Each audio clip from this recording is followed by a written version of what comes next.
A very good morning guys. आज हम पहले बात करते हैं जो आपके डाउट्स आ रहे हैं। तीन इंपॉर्टेंट बातें करनी है मुझे। वन, आपको जो आईएफएफ के रिगार्डिंग डाउट्स आ रहे हैं कि आपने जैन में फ़ाइल कर दिया है या फेब में फ़ाइल नहीं किया है, फेब में फ़ाइल कर दिया है, जैन में नहीं किया है। तो जो ऑलरेडी ये वैल्यूज़ फाइल हुई हैं किसी भी मंथ में, उनका मार्च की रिटर्न में क्या किया जाए, मार्च में उसका क्या करना है। तो गाइज़ ये जो ऑलरेडी वैल्यूज़ आपकी चली गई हैं उसको अपने मार्च की रिटर्न में नहीं अपलोड करना है, बिकॉज एज पर सर्कुलर ये बोला गया है कि ये वैल्यूज़ ऑटो पॉपुलेट होंगी। अगर आपको नहीं दिख रहा तो क्वेरी जरूर मेंशन करो कमेंट बॉक्स पे।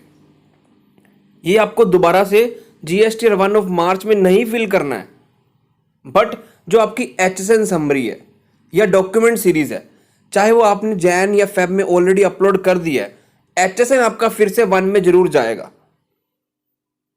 फिर से 1 में जरूर आएगा। अगर वो ऑटो पॉपुलेट एचएसएन समरी में नहीं आ रहा तो आपको वहां पे डाटा लिखना है, डॉक्यूमेंट सीरीज भी लिखनी है।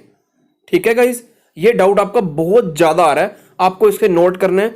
और एक डाउट और मेरे सामने आ रहा है कि सर हमने 3B जैन और फेब की तो फाइल करनी नहीं थी। बिल्कुल सही, मार्च में आपको लेट फीस लग रही है। ये मुझे एक डाउट आया, मुझे एक कमेंट बॉक्स पे क्वेश्चन पूछा गया कि सर हमें लेट फीस लग रही है, तो ऐसा नहीं होना चाहिए कि आपको लेट फीस नहीं लगेगी जैन और फेब के लिए, बिकॉज जैन फेब के लिए 3B तो थी ही नहीं, आपको सिर्फ चलान से पेमेंट करनी थी। तो ये आपके ऊपर लेट फीस नहीं लगेगी। अगर आपको लेट फीस लग रही है तो ये बिल्कुल गलत है। आप मेरा टेलीग्राम ज्वाइन करके, लिंक डिस्क्रिप्शन बॉक्स पे है, आप टेलीग्राम ज्वाइन करो और मुझे अपना क्वेश्चन स्क्रीनशॉट के साथ भेजो कि हाँ सर हमें यहाँ लेट फीस लग रही है। ठीक है, तो वीडियो में बने रहना, काफी इंपॉर्टेंट बातें हैं। और अगर गाइज आपको आरसीएम के ऊपर लाइव लेक्चर चाहिए तो मेरा लेक्चर आप ज्वाइन कर सकते हो। आपको इस वीडियो लिंक के डिस्क्रिप्शन में मिलेगा या आपको कम्युनिटी बॉक्स में मिल जाएगा। आरसीएम के ऊपर मैं लाइव लेक्चर करने वाला हूं। वीडियो होगी मेरी 7 बजे। 7 बजे मैं अनअकैडमी पे लाइव आ रहा हूं आपकी क्वेरीज के साथ। तो हम डिस्कस करेंगे लाइव आरसीएम की अपडेटेड लिस्ट। तो आपको कोई भी डाउट होगा तो आप प्लीज वहां पे मुझसे पूछ सकते हो, आईएफएफ के डाउट ले सकते हो, जीएसटी 1 के ऊपर कोई डाउट है वो ले सकते हो। तो वहां पर हम डिस्कस करेंगे, तो प्लीज ज्वाइन कर लेना लेक्चर को।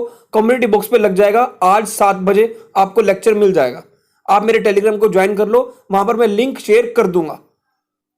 तो सेकंड पॉइंट की बात करते हैं रिगार्डिंग जीएसटीआर 1, जिनके ऊपर ई इनवॉइसिंग एप्लीकेबल है उनको गाइज जीएसटीआर 1 में ऑटो पॉपुलेट वैल्यूज नहीं दिख रही ई इनवॉइसिंग से। मतलब ई इनवॉइस जब आप बनाते हो, ई इनवॉइसिंग पे डाटा चला जाता है तो वो ऑटो पॉपुलेट होता है जीएसटीआर 1 में। वो वैल्यूज अभी आपको नहीं दिख रही हैं। उसका रीजन क्या है मैं आपको अभी दिखा देता हूं। पहले For the month of March 21, the auto population of e-invoices into GSTR 1 is still in progress and is likely to take some more time. Hence, notified taxpayer who are reporting e-invoices are hereby advised not to wait for the complete auto population and instead proceed with preparation and filing of GSTR 1 for March 21 by the due date based on actual data as पर their record. तो आपको wait नहीं करना है कि अगर कोई आपकी वैल्यू नहीं आ रही है आपको फाइल करना है। नेक्स्ट अपडेट है कि एचएसएन कोड के रिगार्डिंग वैलिड है या नहीं है। उसके लिए आपको यहीं पे आपको मैं अभी दिखाऊंगा, सर्विसेज में जाकर, यूजर सर्विसेज में जाके सर्च एचएसएन कोड पर क्लिक करना है। तो आपको पता लग जाएगा कि आपका एचएसएन कोड सही है या नहीं है। आपको एक्सेल में भी इसकी लिस्ट मिलेगी, वो आपको सून प्रोवाइड कर दी जाएगी। एंड इफ सपोज आपको लगता है कि आपका एचएसएन सही है बट यहाँ पे अवेलेबल नहीं है मास्टर पे पोर्टल पर, तो आप अपनी टिकट रेस करो। यहाँ पर आपके सामने लिंक आ रहा है। तो आपको सबसे पहले कहाँ देखना पड़ेगा ये एचएसएन, आपको सर्विस में क्लिक करना है, यूजर सर्विसेज में जाना है और यूजर सर्विसेज में जाने के बाद आपको क्लिक करना है एचएसएन को, सर्च एचएसएन कोड। तो यहाँ पर क्लिक करोगे, यहाँ पे अपना एचएसएन लिखो और सर्च पे क्लिक करो। आपको पता लग जाएगा कि वो ठीक है या नहीं है। अगर वो गलत बताता है और आपको लगता है कि वो ठीक है तो आप उसकी टिकट रेस कर सकते हो। तो कुछ इंपॉर्टेंट पॉइंट्स में पहले आपको बताऊं, what documents are presently covered under e invoicing, invoice, credit note, debit note.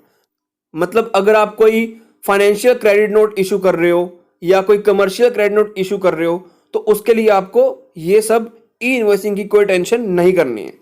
What supplies are covered under e-invoice? B2B supplies to SCZ with payment, without payment, exports with payment, without payment, deemed exports. B2C covered नहीं है।